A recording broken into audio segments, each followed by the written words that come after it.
ngContainer is a simple little thing, but quite handy, especially in combination with structural directives like ngIf and ngFor, as a way to group DOM nodes without introducing unnecessary nodes into your DOM. Looking at the code here, it probably looks similar to something we've all written, a simple ngIf to conditionally display one piece of text or another. Minus some comments from the ngIf that aren't relevant right now, the resulting DOM looks like this. No big deal and probably exactly what you would expect. Contrast that with this next block of code.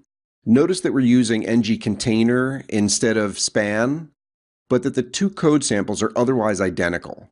However, the resulting DOM is now this. Notice that the ngContainer isn't included in the DOM, whereas above the span is. If you're thinking to yourself, that's it? That's all ngContainer does?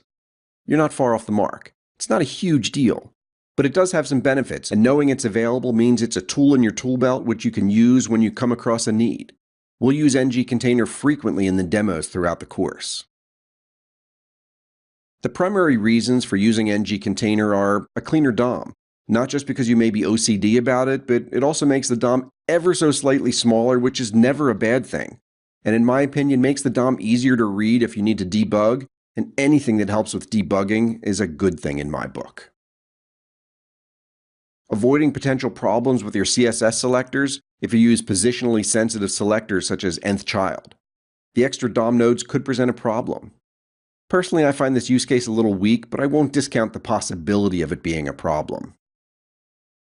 And last, the potential for extra DOM nodes presenting accessibility concerns, for example, for screen readers.